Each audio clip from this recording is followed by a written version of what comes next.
vous pouvez voir par exemple que un homme de troupe peut défier un capitaine ou un colonel de l'armée tout simplement parce qu'il est du Sud. Ça s'est produit avec mon ami Lawson Francisco une fois à l'aéroport de Lomé, où Yadema veut venir, où un certain homme de troupes Balouki, qui n'avait pas le même grade que lui lorsqu'on est sorti de Saint-Cyr, qui l'a embêté devant tout le monde, alors que généralement dans l'armée, les sous-offres doivent du respect à ceux qui sont en avant sur eux. Il s'est plaint de cela. Donc la politique de tribalisation de l'armée à outrance est liée à la conservation du pouvoir, et c'est cette politique que Yadema a menée. Je crois que personne ne s'est trompé là-dessus, et donc, mais appuyé massivement par la France. Je vais vous donner une information. Quand Mitterrand est arrivé au Togo en 1983, il devait venir le 13 janvier 1983, et les gens lui ont expliqué que le 13 janvier, c'est la date de l'assassinat de Sinan Soulimpio. Donc ils viennent le 14, que le 14, c'est pas le 13. Donc il est arrivé le 14, et j'étais à l'époque directeur de la coopération internationale au ministère des Affaires étrangères, et il y a eu une séance de travail à l'hôtel 2 février. 2 février, c'était en 81, entre Mitterrand et Claude Chesson, qui était son ministre des Relations extérieures. Et du côté togolais, il y avait le président Yadema, il y avait le colonel Améi, il y avait le ministre Ariagnon. Et comme j'étais directeur de la coopération, j'étais présent comme secrétaire. Mais qu'est-ce qui s'est passé? Quand le président Yadema a pris la parole, il a demandé à Mitterrand, il dit, bon voilà, nous avons un certain nombre de soldats, d'officiers, de pilotes qui ont été formés par l'armée togolaise et qui se sont retrouvés en France. Voici la liste de ces personnes, il faut nous les renvoyer. Mais quand vous prenez la liste, vous voyez que c'est des gens qui ont fui le Togo parce que ils étaient, non pas, disons, comment dirais-je, incompétents, mais ils étaient en difficulté politique et ethnique, ils ne supportaient plus. Et sur la liste, il y avait beaucoup de gens qui venaient d'une autre région que la région septentrionale. Alors, après, on a expliqué à Mitterrand, Mitterrand a dit, bon, vous savez, monsieur le président, en France, c'est le secteur privé, et ces gens, je suis sûr qu'ils travaillent pour des compagnies d'aviation privées, mais je vous garantis, j'essaierai de voir dans quelle mesure ces gens ne sont jamais revenus.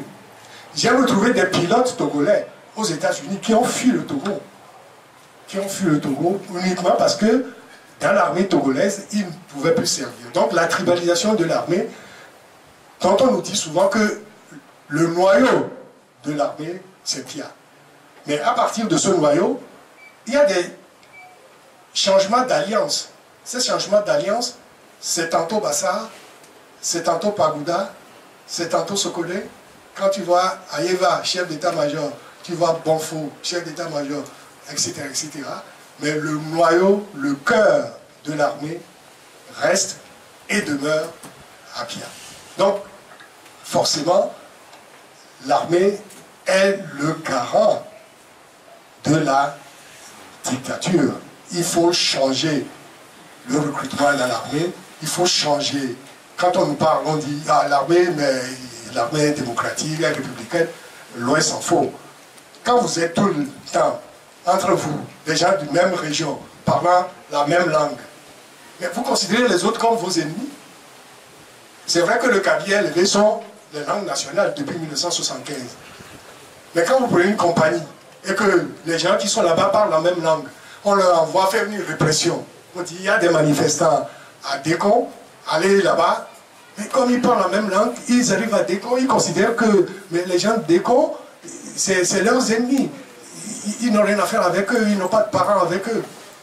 Donc, on peut multiplier les exemples, mais je crois que l'armée joue ce rôle.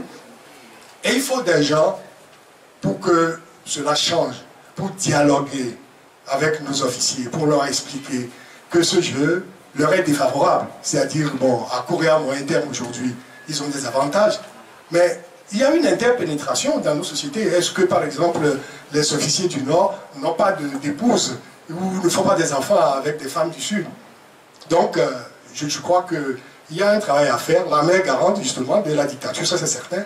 Mais demain, je pense que des gens parmi vous qui sont suffisamment éclairés, lucides, pourront, par des dialogues constructifs, arriver à changer la donne. Ça, c'est ce que je peux répondre à votre question. La question de M. Atisso est une question intéressante. Vous savez, l'histoire, ce n'est pas un long fleuve tranquille. Il y a des périodes d'accélération, il y a la vitesse, mais il y a l'intensité. L'intensité, c'est l'accumulation des faits à un degré tel que, bon, mais la vitesse, c'est le déroulement rapide dans le temps. Mais quand vous prenez la période de 70 à 2020, pratiquement, puisque c'est cette période-là qu'il a véritablement indexé, parler des responsabilités. Avant 70, les nationalistes togolais, leur seul objectif, c'était de faire tomber le régime de Nicolas Kruninsky. Beaucoup d'entre vous ne le savent pas ici. Il y a eu au Togo les événements du 21 novembre 1966.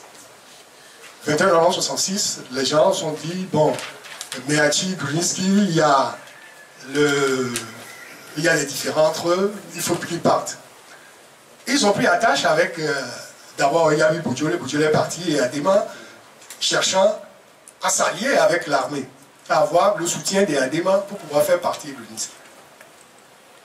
Et Adema a donné son accord pour qu'il y ait eu les manifestations du 21 novembre 1966. Et quand les manifestations ont commencé, quelqu'un est parti dire à Adema qu'au grand marché de Lomé, qu'on est en train de frapper les Kabyles, en leur disant d'aller au nord pour aller vendre leur marché. C'est-à-dire que le marché de Lomé, ce n'est pas un marché kabyle, il faut aller au nord. Alors, il y a des gens qui appellent les organisateurs, disent voici ce qui se passe au marché de Lomé. On me dit qu'on est en train de menacer les Kabyles, donc il faut arrêter tout de suite les événements. Mais c'était de la manipulation. C'était de la manipulation. Et pendant que les gens manifestaient, tranquillement, avec le soutien de l'armée togolaise, donc l'armée n'était pas comme ça au départ, les militaires sont rentrés dedans, et ça a été la dépendante. Après, bon, évidemment, Kruninsky est parti, il y a eu un pouvoir intérimaire. Quand Yadema est arrivé, on lui a laissé toute l'attitude. Mais au départ, la France a voulu associer au pouvoir militaire des intellectuels togolais, les gens qui ont créé le RPT. Nous avons rendu hommage tout à l'heure à notre compatriote Edem Kodjo. Edem Kodjo fait partie des gens qui sont les inspirateurs idéologiques du RPT. Lui, Megan fait partie de cela. Kujolu Dogo fait partie de cela. Polycarpe Johnson fait partie de cela. Gervais Djondo. Et j'en cite des meilleurs. Mais très vite, Yadema a créé deux pouvoirs. Quand il prend les décisions, il les prend avec les officiers au camp avant d'en parler aux civils. Yadema avait un mépris profond pour les civils. Profond pour les... Il dit, c'est l'ennemi. Donc il y avait cette hypocrisie. Les gens étaient associés, mais uniquement de façon superficielle. Donc, très vite, certains sont partis, mais d'autres ont continué. Mais le recrutement qui a été fait, je vous prie de m'excuser, mais quand vous êtes dans un système qui vous demande de perdre votre dignité, si vous restez là, franchement, je crois que ceux qui sont restés, c'est parmi les médiocres qui sont restés et qui ont fait des démonstrations de leur médiocrité pendant toute la durée de ce régime. Moi, je crois que c'est la responsabilité historique à un moment donné. Vous pouvez, quand vous avez un parti que vous voulez changer, vous pouvez faire de l'entrisme, entrer dans le parti, dire je vais le changer de l'intérieur. Et puis quand vous vous rendez compte que vous ne pouvez pas le faire, mais vous partez. Mais ceux qui restent, soit ils ont les pieds et mains liés et ils ne peuvent pas partir. Et donc forcément, moi je ne veux jeter la pierre à personne. Pourquoi?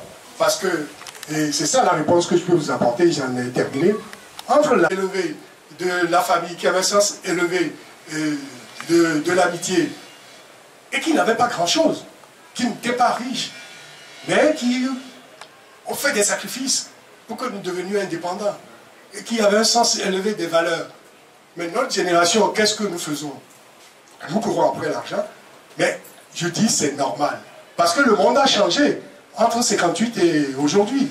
Nous courons après l'argent. Quand vous sortez des universités européennes, américaines, ici, vous voulez travailler, vous êtes 1000, or il n'y a que 15 places. Qu'est-ce que vous voyez? Vous allez voir votre cousin qui est colonel dans l'armée en disant, ben, mon cousin, je veux travailler au port, est-ce que vous ne pouvez pas m'arranger ça? Il vous l'arrange et vous devenez responsable du port au détriment de celui qui est compétent. C'est comme ça que nous avons traîné pendant longtemps les éléments les plus médiocres dans les régimes que nous avons connus. Et je crois que la responsabilité incombe aux premiers dirigeants. Ceux qui l'ont servi n'étaient que des otages, en quelque sorte. Est-ce que vous voyez? Ça fait partie aussi dans les relations familiales. Que une fois, vous savez, j'ai vu à la télévision togolaise 2 jeunes filles acheter des fleurs et courir à la Macara. C'était des journalistes, des photographes. Elles arrivent à pied, on dit, mais qu'est-ce que vous faites ici? Vous n'avez rien à faire. Ils nous sont venus offrir des fleurs au général et à des mains. C'est la TV te donne la clé qui les a renvoyés. Il dit, vous retournez à Lomé tout de suite, ou vous perdez votre travail. Mais le parti unique, la dictature qui distribue de l'argent pour beaucoup de Togolais qui n'ont pas de moyens. C'est la nouvelle Jérusalem pour les femmes qui n'ont pas beaucoup de moyens. C'est la nouvelle Jérusalem, mais l'argent est là, mais il faut aller prendre, il faut aller chercher. J'ai même une confidence de quelqu'un qui m'a dit, je suis parti là-bas, on m'a donné, je m'attendais à avoir des millions, je n'ai eu que 100 000. Et depuis, je ne suis pas retourné. Alors, c'est vous dire que le contexte dans lequel nous étions est tel que les gens étaient, ceux qui n'étaient pas suffisamment armés psychologiquement, étaient obligés de se prostituer intellectuellement, physiquement, devant leur famille. Mais c'est pour cela qu'aujourd'hui, il faut que ça change. Et par rapport à la politique de Gnassingbé Adema, à partir de 2005, les choses sont allées de mal en pire. C'est pire maintenant que de 70 à aujourd'hui, parce qu'aujourd'hui, c'est ce que j'appelle la no gentry, c'est toute une nébuleuse de cadres, les avocats, les francs-maçons, les architectes, qui encore, et d'autres, mais qui veulent s'enrichir très vite, puisque la possibilité leur a offerte de s'enrichir très vite. Même les diplomates étrangers, quand on vous donne 5 milliards de francs CFA à un diplomate, divisé par l'euro 655, ça fait 7 millions d'euros, 7 millions 700 000 euros, mais pratiquement pour certains, c'est toute leur carrière qu'ils touchent en une seule fois en aidant la dictature. Mais comment voulez-vous que ceux qui sont faibles ne puissent pas succomber à ces tentations? Donc, responsabilité, c'est vrai, mais il faut tenir compte du contexte et aussi de la puissance des dictatures. Voilà, merci, j'aimerais terminer.